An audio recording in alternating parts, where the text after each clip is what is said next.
So in the last class we talked about the budget line, in which we talked about the slope of the budget line. We talked about how it's downward sloping, how it is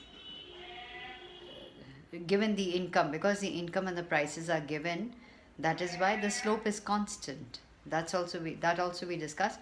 And in this I'm going to talk about how a budget line separates what is a feasible combination of good X and good Y and what are non-feasible, or you can also say which are attainable combinations and which are cannot be attained, non-attainable combinations. It is a budget line that divides the two. So for you to see, this is what it is now. So we are going to talk about the feasible combinations. So what does the budget line do? It is a line that separates the attainable combinations, also called feasible combinations, from the non-attainable or non-feasible combination. Which means, can a consumer go beyond the budget line? Not at all. Why? Because given his budget, that is income and the prices of good X and good Y, he cannot. Thus, any point beyond the budget line shows a non-attainable combination or a non-feasible combination. That means he cannot go and buy certain things which he does not have. I mean, he doesn't have the money to do that. So this illustration can be seen in our example, as we saw that in the previous example, as we've seen that what he can buy is, say, 5 with the given income, he can buy how much? 5 units of X commodity and 10 units of Y commodity. That's what we did, and that's what I'm going to show you if I can find the page. That is, so these are the intercepts that you get, or which we've already seen, and these are the combinations. Now look at this.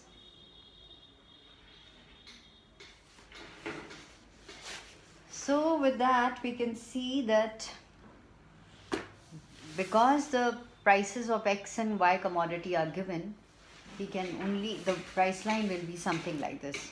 Everything will be according to 50. So the price line shows 50 rupees, how he spends it. Okay, so just talking about a little about that, we can see that, look at these combinations A, B, C, D and E. Every one points out to be equal to the budget, that is how much of X and how much of Y commodity will give him 50 rupees. So that's what will work out to be that. So I hope you can take a screenshot of that and then look at it later on. So again, the slope of the curve we discussed, and attainable and non-attainable. So price of good X is 10 and price of good Y is 5. So Px upon Py is equal to 2. So the price line shows the price ratio between Px and Py. And the slope is shown by, actually the price line shows the slope. How? Because it shows change in Y upon change in X.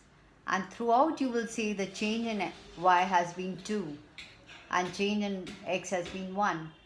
So it is constant. So the difference is, at every point it is 2.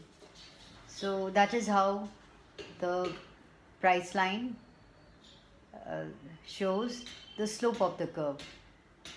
Why do we see that the price line slopes downwards? And it has a constant slope for the simple reason that the income is given, the prices of goods are given, and the consumer can buy more of good X only if he buys less of good Y. So he can only increase his X, buying more of X commodity, if he forgoes or buys less of good Y. So that is shown over here. So now we have what is known as a difference between, say, budget set and budget line. So often children get confused. Now, what is budget set? Everything that you can buy with your money. That means bundles. When I say everything, means bundles. All the bundles that he can purchase, which is exactly equal to his income or less. But when we are talking about a price line, it is exactly equal to the money income that he has. So just take a quick look at this. So basically budget set is defined in terms of the equation like P1x1 plus P2x2 is less than equal to income. And if you take the budget line, the equation is P1x1 plus P2x2 is equal to y. So now what is a budget set? It includes all combinations of goods X and Y given their prices on which the actual expenditure is equal to or less than the given income of the consumer. That's what it is. And the next is that the budget line includes only such combinations of good X and Y given their prices on which the actual expenditure by the consumer is exactly equal to his given income. Specifically, it does not include such combinations which are attainable but where consumers' expenditure is less than consumers' income. So we don't add this up in budget line. So again, talking about budget set, let me just once again talk about it. It is a set of all the bundles that a consumer can buy with his given income at the prevailing market prices. It depends upon two factors, the consumer's income and the prices of the goods. So budget set shows the options available to the consumer. The set of options is limited by a budget constraint. Budget set is also called choice set or opportunity set sometimes. And what is budget constraint? It shows that a consumer cannot afford to buy with his given income. That's the constraint. Constraint means what he cannot buy. So budget constraint indicates the limits imposed on consumer choices by income and prices of goods. So that is what is a budget constraint as we are talking about.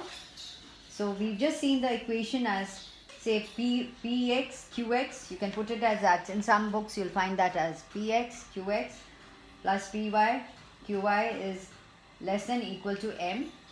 So M is the total budget that you have.